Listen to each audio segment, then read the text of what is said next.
Can someone get us coffee? Derek barked across the room without looking up from his overpriced tablet. He meant me. Of course he did. I was seated at the corner table like some forgotten potted plant. The quiet assistant with reading glasses and an unassuming blouse. He didn't know my name, didn't care. He just assumed the woman not speaking must be there to fetch caffeine and smile politely at Alpha Peacocks swinging PowerPoint decks like swords. I didn't flinch, didn't even blink. I just sat there, legs crossed, pen unmoving. Let the fool keep guessing.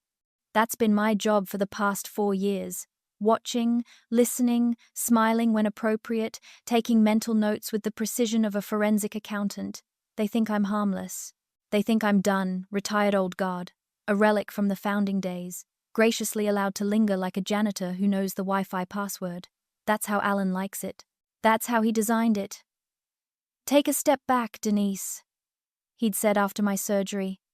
Let the new blood do the dance while you rest. Right, rest. I built this company with a laptop, a broken marriage, and 2 maxed-out credit cards, but sure, I'll sit quietly and rest while the clowns juggle flaming investor money. Derek strutted in 6 weeks ago like a rooster let loose in a mirror factory, chest puffed, teeth too white, belt buckle shiny enough to deflect shame. Another consultant with a buzzword addiction and a 6-figure retainer. Alan introduced him like he was the second coming of Jobs. He's going to help us scale. Alan beamed. He's cleaned up 24 companies before us. Cleaned up, huh? I checked. 1 of them went bankrupt. 2 were sued for fraudulent reporting. 1 turned into a crypto MLM scam with a podcast. But sure, let's hand him the wheel. They think I'm not watching, but I see it all. Derek's proposal to streamline the legacy footprint didn't go through the board. Alan authorized a reallocation of stock options without a vote. A hiring freeze was implemented, and I only found out when the new receptionist I personally referred was told the position was cancelled. Not by HR, by Derek, through Slack. I guess that's how executive decisions get made now, via emoji and vibes. Funny thing about being underestimated, it's like hiding in plain sight. You stop existing in their reality, which means you can move through it like a ghost. The interns talk openly in front of me. I've heard everything from insider gossip to which client accounts Derek wants to quietly sunset to make the books look prettier. The old shareholders are just noise, he said last Tuesday over lunch, holding a fork full of overpriced seaweed salad. We clean the cap table, rebrand, take it public, and poof, none of this founder baggage matters. Poof, huh? Cute word. Fluffy? Like the look on his face is going to be when he realizes the baggage holds 60% of the company's equity through a trust he's too lazy to trace. I never sold my shares, never even diluted them. I let them believe I stepped back because I was tired. But no, what I got tired of was watching egos wreck the thing I built from scratch while grinning like they invented sliced bread. I'm done watching, playing checkers on my chessboard, and I just moved my queen. And hey, if you're still listening, first off, bless you. Second, odds are 95% of you aren't subscribed, and my team's been surviving on coffee and corporate betrayals, so if this tale tickled your spine or punched your gut in just the right way, hit that little subscribe button and maybe throw in a like. It helps us way more than you think. Alright, back to the storm.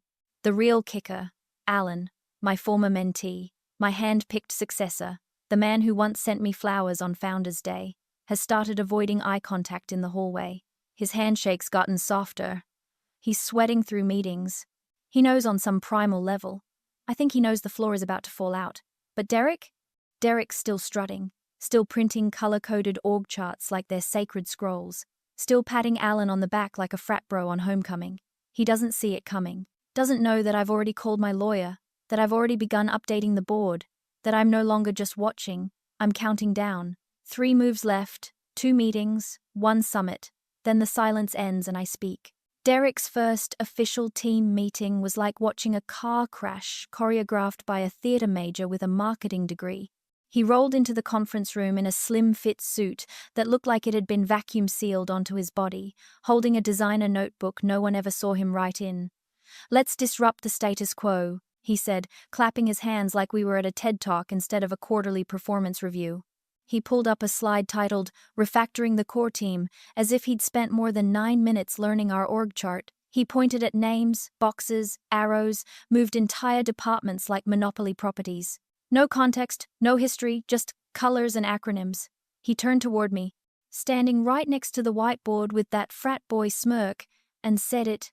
And of course, Alan's longtime assistant will continue helping with meeting logistics and calendar hygiene.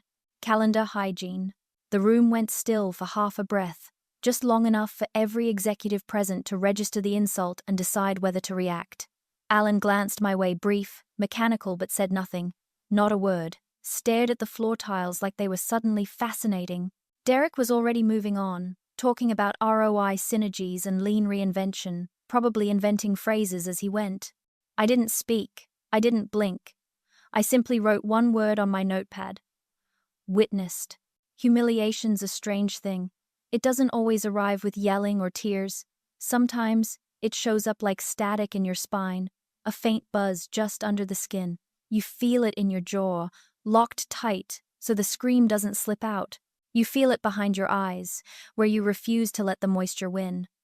But I've learned over time, rage is a tool, and tools don't work when you're swinging them blind. So I smiled. I nodded. I even jotted something down like a good little assistant. Then I went back to my office, closed the door, turned the blinds, and called Mitchell, my lawyer of 12 years. Activate the contingency binder, I said. He didn't ask which one. He knew. You want me to draft the full resolution? He asked. Yes, the board one. And dig up the founder clause. A pause, then a soft whistle. It's go time. I looked out the window, watching Derek walk across the parking lot with his sunglasses on at dusk. It's almost time, I said. But we're going to let the fish get comfortable in the tank first. The founder clause was buried in a 6-year-old board document, a clause Alan had forgotten all about because I'd made sure he would. Back then, he was still humble, still hungry. He signed anything I put in front of him, eyes full of trust. One of those things gave me the right to override executive leadership in a crisis, provided I had backing from 2 legacy investors. I already had 3 in my phone favorites. Derek was the match. Alan had doused the floor in gasoline over the past 2 years, and now I was holding the lighter. But first, I needed to know how deep the rot went. Over the next week, I played the role. I brought coffee to 2 meetings. I emailed calendar invites like a good little admin. I even complimented Derek's strategic alignment memo to his face, which he'd clearly had AI write because it included the phrase fungible innovation stack 3 times. But while I played secretary, I was also playing spy. I pulled access logs. I reviewed Slack threads, started cross-referencing vendor contracts, and found 2 that had been rerouted through shell agencies linked to Derek's college buddy, a guy who sells culture transformation retreats in the Berkshires. I printed it all, highlighted it, filed it in the folder labeled QUIS, Quiet Internal Sabotage. By Thursday, Derek had begun referring to me as Miss Denise in meetings, like I was his aunt handing out lemon cookies instead of the reason this company existed. Alan never corrected him. He'd changed too. The Alan I mentored would have been mortified. This version, the glossy, brand-polished CEO, who practiced his signature for investor letters, was either scared or complicit, maybe both. That night, I poured a glass of Malbec, opened my laptop, and began composing a letter to the 3 original investors. The subject line was simple: a situation you should be aware of. The attachment was 47 pages long. The last slide said, Proposed leadership realignment. I didn't need to warn Derek. He wouldn't see it coming, even if I spelled it out in Comic Sans and stapled it to his forehead.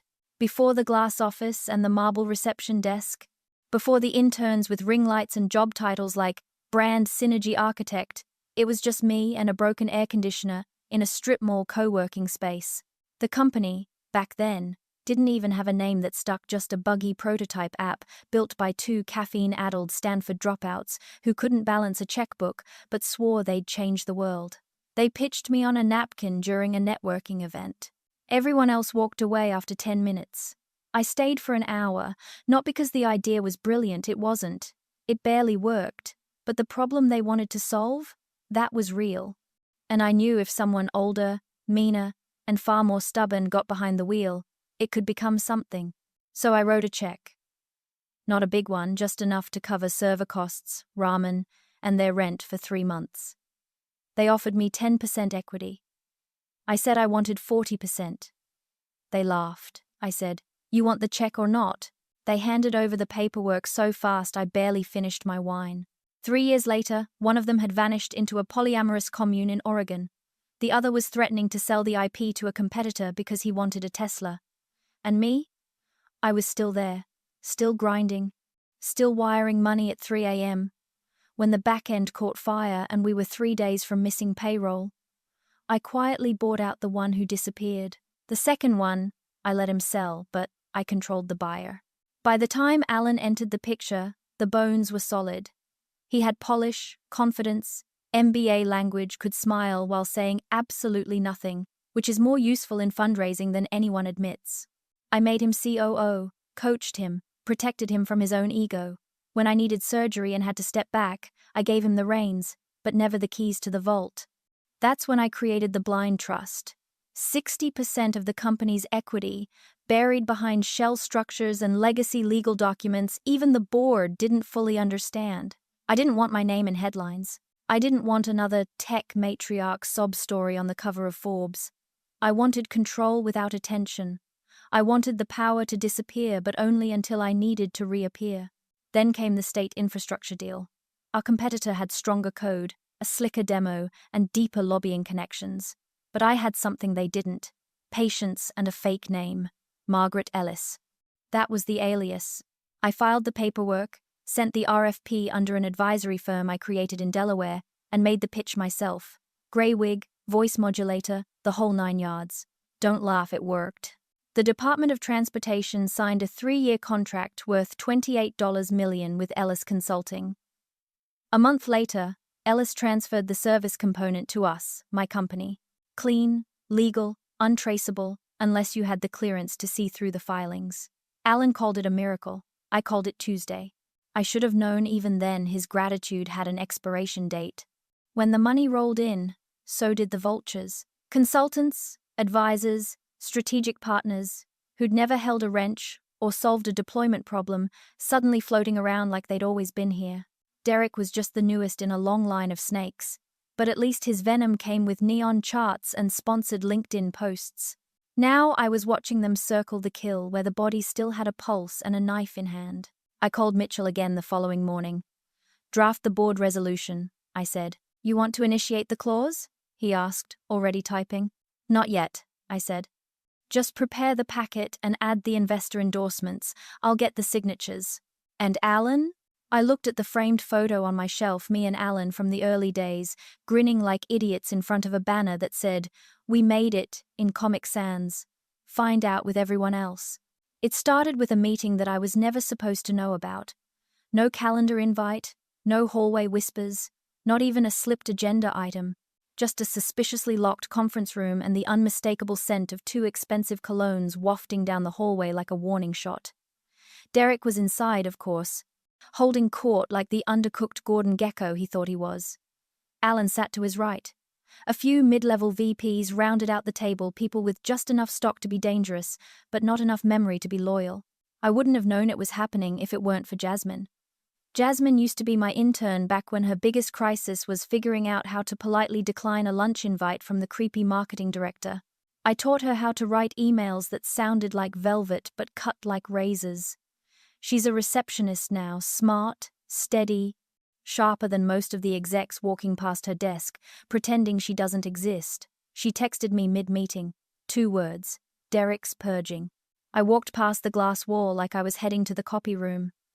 I didn't slow down, didn't even look, but I counted faces, took note of who was laughing too loud, who was nodding too fast.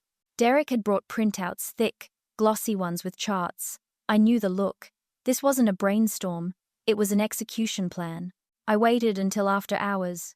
Then I pulled the janitor's spare badge and let myself in. Jasmine had accidentally left a copy of the packet on the console table by the door. I took it. The title, Operational Realignment, Efficiency Road, V1, 4. I read it on the floor of my living room with a glass of bourbon and a pencil clenched between my teeth. It wasn't just insulting, it was surgical. Derek had outlined a phased, streamlining plan that conveniently eliminated anyone connected to the original funding rounds. Me, legacy board observers, and 3 advisory positions I personally created to keep early values intact. He even included a PR blurb: fresh leadership, future-facing vision. I laughed out loud at that one. Future-facing. The man hadn't faced a real challenge in his life. He just assumed everyone before him was a speed bump. Buried on page 9 was the worst part: a hostile buyout mechanism. Using investor fatigue and reputation management as leverage, he planned to approach the minor shareholders, purchase enough of their scraps to bluff majority influence, and then push through a new stock class that would dilute any dormant controlling interests. Translation: erasing me. Problem was, the interests he assumed were dormant weren't. They were buried, silent, strategically camouflaged. Derek didn't see camouflage. He saw empty chairs and smelled blood. I texted Mitchell. Me. Efficiency proposal confirmed. Summit in 3 weeks. Alan moved it up. Mitchell. You want to play it quiet or loud? I stared at the document's final page. Phase 3. Rebrand legacy stakeholders. As if we were barnacles to be scraped off the hull before launch. Me. Let's start quiet. But bring the big folder. The big folder wasn't a metaphor. It was a real leather-bound binder, thick as a law school textbook, filled with everything from the original shareholder agreements to forensic accounting logs. It lived in Mitchell's fireproof cabinet and had one rule: only open when war is declared. I wasn't there yet, but the border had been crossed. The next morning, I arrived 15 minutes early, sat in the kitchen, waited. Derek strolled in eventually, sunglasses hooked on his collar, sipping something green and overpriced. He looked surprised to see me. "Early bird," he said, chuckling like a man who'd never been hit in the face with a subpoena. I smiled back. "Just checking on the coffee filters." His smirk wavered for half a second, then he was gone. But I wasn't smiling when he left. In fact, I didn't smile again for the rest of the day. Not even when Jasmine slipped me another note. This one just one word: Summit. Date, time, location. The war room had been booked, the invitation sent. What they didn't know was I'd already rewritten the ending. I invited Alan for coffee the way you'd invite a neighbor over before demolishing their house, smiling, casual, no need for alarm. He picked the place, of course. Some rooftop patio with glass railings and almond milk, everything, where the employees wore lanyards like necklaces and the chairs were made from recycled gilt. He showed up 10 minutes late, already typing something on his phone, already apologizing with that polished, rehearsed charm he used when spinning layoffs into strategic evolution. "Denise," he said, sliding into the seat across from me, still not looking up. "I'm glad you reached out. We don't do this enough. Just you and me, off the clock." I sipped my coffee, burned my tongue a little on purpose. "Yeah, just us." He talked first, of course. That's how Alan works. Fill the silence before it starts asking questions. He spoke in the airy language of someone who's forgotten what it's like to build something with their hands. Every sentence was a word cloud. Growth mindset, strategic scale, capital velocity. He used the word synergy 3 times before the waitress even brought my toast. And then, somewhere between him explaining our market posture and complimenting Derek's vision clarity, he slipped. "You know," he said, stirring his coffee like it owed him money. "Once we're public, no one remembers founders anyway. It's all about the team now, the current narrative." He said it like it was nothing, like it was weather, like I hadn't been his narrative for a decade. I watched him for a moment, let it sink. He didn't notice. I nodded. "Of course." He smiled, relieved. That was the moment he let himself believe I was truly out of the picture. That I was just another legacy voice, a polite nod in the company timeline, to be honored in a LinkedIn post and forgotten by Q2. I didn't argue. I didn't ask follow-ups. I just thanked him for the coffee, stood up, and left him there, stirring ashes into overpriced caffeine. Back at my office, I didn't turn on the lights, just sat in the dark for a while, let the feelings settle. Not rage, not even grief, just a deep, hollow clarity, like finding a key you didn't know was missing. Then I opened my laptop and pulled up the summit file. The Investor Summit, Originally designed as a formality, a champagne-slicked slideshow of inflated numbers and empty promises was under my jurisdiction. According to the bylaws, which Alan never bothered to reread, the founder shares came with one overlooked perk: agenda authority. I couldn't cancel the summit, but I could rewrite the script. So I did. I logged into the internal planning portal and quietly revised the schedule. I replaced Derek's hour-long vision for Q3 with a single 15-minute block labeled Special Executive Review. I removed 2 consultant panels and inserted a board resolution presentation in their place. I added 2 names to the guest list, both early investors, both legally recognized as voting authorities. Then I locked the file with my override key and marked it as final.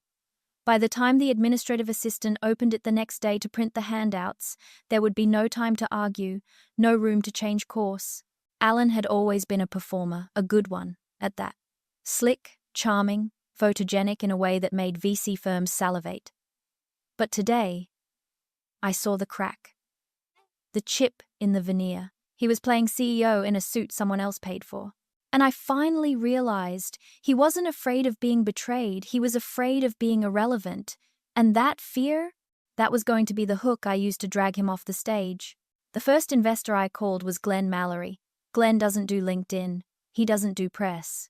He doesn't do anything unless there's a bottle of rye on the table, and your pitch has fewer buzzwords than a highway billboard. Glenn was one of our seed angels. Old school, ex-military logistics guy who invested not because he believed in the product, but because I did.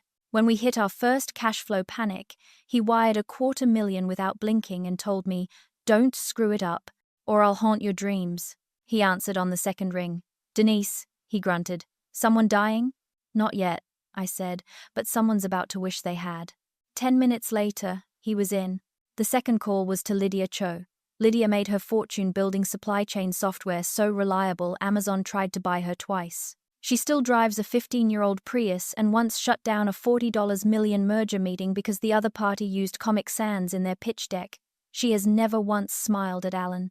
When I laid out what Derek was planning, the purge, the rebrand, the hostile dilution, she was quiet for a full minute. Then, "He's trying to erase you. He thinks I'm invisible." "Good," she said. "Let him think that." The third was Robert Klein, real estate baron, part-time pilot, full-time menace when crossed. He'd only invested because I'd helped him outmaneuver a competitor in a zoning lawsuit. He once told me, "You're not the kind of woman people see coming. That's your weapon." I sent him Derek's proposal. 5 minutes later, he replied with 2 words, "Use me." Within 24 hours, I had their signed statements digital, time-stamped, legally binding. Each one pledged full support for any action I deemed necessary to preserve the integrity and continuity of original shareholder interests. Mitchell received the PDFs with a simple subject line, "Green light." Meanwhile, Derek was busy playing emperor. He started holding alignment lunches with junior execs, handing out branded notebooks like he was launching a startup inside our startup. Someone caught a snippet of his speech in the break room. "We're going to look back on this as the pivot that made the company legendary. Once we clean house, the real money starts flowing." Clean house. Interesting choice of words from a man standing in mine. He also started referring to me openly now as Denise the Dinosaur. Said it during a Friday happy hour. One of the data analysts messaged me, "He thinks you're dead weight." I replied, "Perfect." He handed out slogans and promises. I stayed quiet, focused, surgical. I pulled every version of our bylaws and cross-checked the clauses. Made sure the founder clause was enforceable under current cap table conditions. Verified quorum rules, voting thresholds, override mechanisms, every detail. No surprises.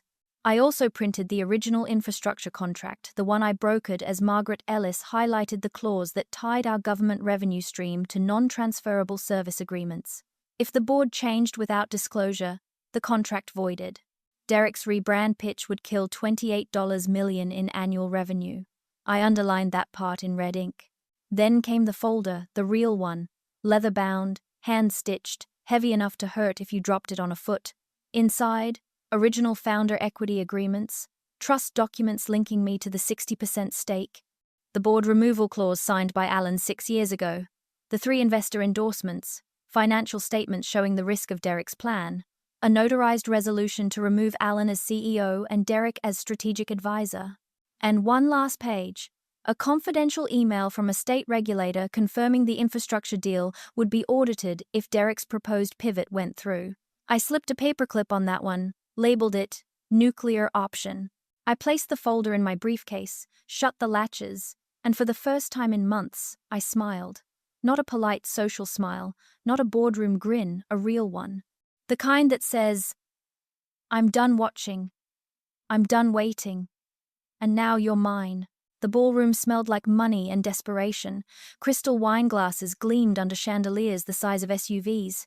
Every chair was monogrammed. Every napkin folded into some godforsaken lotus shape that probably cost a junior associate an ulcer.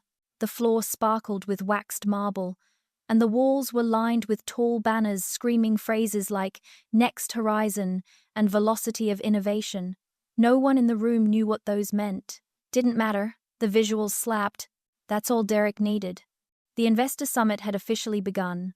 Waiters in white gloves floated around with trays of champagne and ahi tuna bites on seaweed crackers.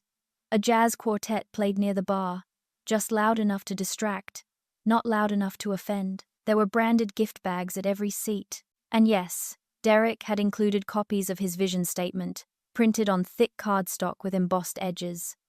I heard one investor whisper, "Is this a wedding?" Alan was working the crowd, all charm and arm touches. You'd never guess he'd spent the last month dodging emails from half his board. He moved like a man who still believed his reflection. Every "so glad you made it" was perfectly timed.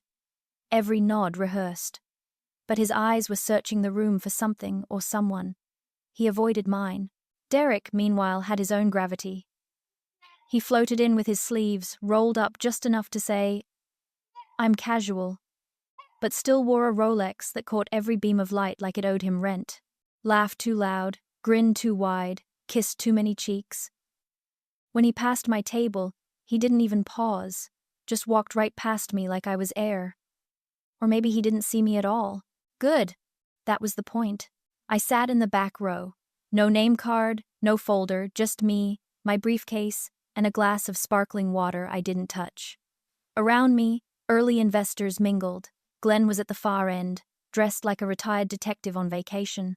No tie, eyes like steel traps. Lydia had a tablet in her lap and kept glancing at me without moving her head. Robert showed up last, late as always, sipping a bourbon he probably smuggled in himself. One by one, they found their seats, eyes flicking my way. Just once, just enough. The lights dimmed. Alan took the stage first, all teeth and theater. "Welcome, everyone. We're so excited to share our vision for the next chapter of our journey, a chapter built on excellence, efficiency, transformation." Applause. Polite, hollow. Then he introduced Derek. The lights warmed and Derek stepped forward like he was accepting a Grammy. Behind him, the screen flashed an image of a mountaintop with a glowing sun, because apparently success now comes with clip art. "Ladies and gentlemen," he began, "what you're about to hear isn't just a strategy. It's a revolution. A reawakening of what this company can be.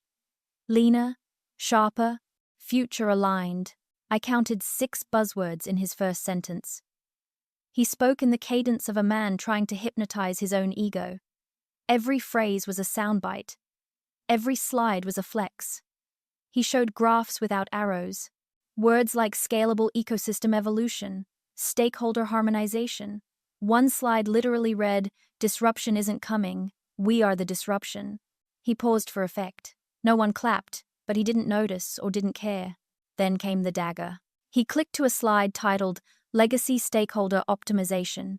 In 5 bulleted phrases, he outlined a plan to restructure the cap table, streamline passive equity, and future-proof governance.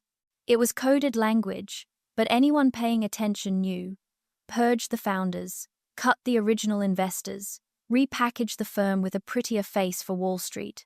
I felt the heat rise in my chest. Not anger, not anymore. Readiness. I looked to the side. Glenn's brow twitched his version of a smirk. Lydia scrolled her tablet once, then locked it. Robert took a slow sip and raised one eyebrow at me, like a poker player laying down a straight flush. They were ready. Derek didn't see it. He was still up there, drunk on his own pitch, unaware that the stage he stood on was built with my money, my sweat, and my silence, and that I was about to burn it all down from the back row. Because this isn't a story about erasing the past, it's a story about who owns the pen. The Q&A portion of Derek's performance began with handshakes and empty compliments. Investors took turns asking softball questions. How would his plan affect burn rate? What were the anticipated hiring adjustments? How would legacy systems be sunsetted? Derek answered each one like he was auditioning for a TEDx slot in a city no one visits on purpose. He used his hands a lot, as if gesturing added credibility. Every time someone brought up governance, he pivoted back to streamlining ownership structures and modernizing board oversight. Translation: get rid of the old guard, quietly, cleanly, preferably while they were still clapping. He was on a roll, grinning like a man who thought he'd just won the game before the final whistle. And then it happened. One of the junior VCs, young guy, maybe 30, all gelled hair and debt-fueled confidence, raised his hand and asked, "Who'll be leading implementation of these changes?" Derek gestured toward Alan and himself. "Leadership transition will be handled by executive consensus with advisory input." He paused, scanning the room for approval, then tilted his chin toward the back. "And we'll also rely on some administrative support," he added with a smirk. Like Alan's longtime assistant back there. It was a punchline. The room gave a collective shuffle of awkward limbs. Some looked at their shoes. Others glanced at Alan. Alan chuckled just a little, breathy thing, like it didn't mean anything, but it meant everything. That sound broke the final thread. I didn't react, not at first. I just rose slowly, precisely, and picked up my briefcase. My heels didn't click. They thudded. 3 beats across the floor, each one pulling the oxygen out of the room like a vacuum. I reached the double doors and, without breaking stride, turned and closed them behind me. Not a slam, just a deliberate, echoing click. That sound made Derek falter mid-sentence. I kept walking past the consultants, past the VCs, past the executive row with their pale knuckles and parted lips. When I reached the head of the table, I placed the leather folder down with care. I didn't open it.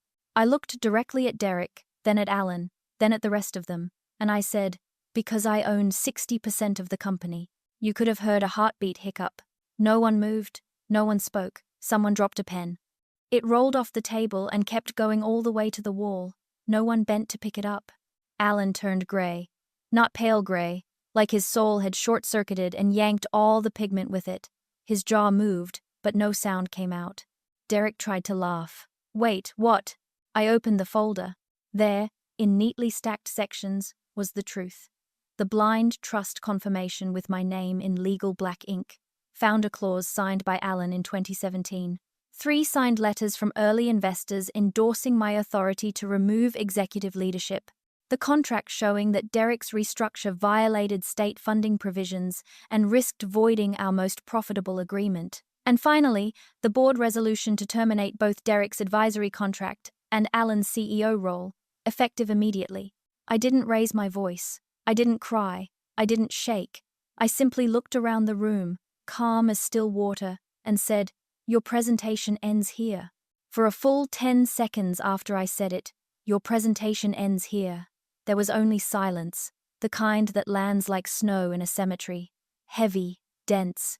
No one dared breathe loud enough to break it. Then I opened the folder. First, I slid out the document labeled Founder Clause Authorization, dated and signed, complete with Alan's youthful signature from back when he still believed in things like loyalty and backbone. I placed it in the center of the table like a playing card that ends the game. Then came the majority ownership disclosure. 43 pages showing the chain of custody from the original equity agreements to the blind trust, to the shell entities to me. Line by line, signature by signature. No gaps, no doubts. Not even Alan's lawyers could wriggle through the fine print. I didn't bother looking at Derek. I wanted to see how Alan took it. His face was unreadable for a second. Then the twitch started. Right eyebrow, left nostril, jaw the slow collapse of a man watching the oxygen drain from a world he thought he ruled. "You, Denise, this we agreed you were stepping back." I cut him off with the sound of paper hitting wood. "The state contract dependency clause," I said. "This is the infrastructure deal we won under Ellis Consulting. page 12, section 5. Any unapproved restructuring of executive governance voids the contract and triggers immediate audit. I let it hang. No one said a word. One of the consultants was visibly sweating. His pit stains were spreading like ink in a cup of water. Derek, for his part, tried to laugh again. This is dramatic, but you can't just walk in here and... I pulled out the final document. Board Resolution 9B. Executive Termination Authority signed by me. Endorsed by Glenn, Lydia, Robert. Stamped with the full legal weight of our operating agreement. You've been nullified, Derek, I said. As of 10 minutes ago, your contract is terminated. Your access to company systems is revoked. Security will escort you out as soon as this meeting ends. He opened his mouth. Nothing came out, just a wheeze and a small, embarrassed choke. Then I turned to Alan. Effective immediately, I said. You are relieved of your position as CEO. The board will convene to appoint interim leadership. You may remain in the room, but you will not speak on behalf of this company again. Alan's voice broke as he said my name. Denise, please. We've built so much together. You can't do this. I looked at him. Really looked. The suit, the fake tan, the shell of the man I once mentored. You did this, I said. You let him in. You let him take my name off the website. You laughed when he called me your assistant. He started to stand, but Lydia's voice cut through the air like a razor. Sit down, Alan. He did. I turned back to the room. Every pair of eyes locked on me. Some wide, some ashamed, some quietly awed. And then, slowly, the early investors nodded. No votes, no arguments, just gravity, just truth. Because in that moment, the real ownership, the real leadership, returned. I placed the final page back into the folder, closed it, locked the latches, and as Derek reached for his water with a shaking hand, I looked around the room one last time directly, steadily. Then I repeated it so there would be no confusion, no memory gaps, no room for spin. Your presentation ends here. And then I sat down. No smile, no smirk, just the raw, silent power of someone who'd waited long enough to be underestimated and then reminded the room who had built the table they were sitting at. Big thanks, you legends of the old office days. Subscribe to keep the switch-flicking chaos alive. Your ex-boss is shaking in their loafers.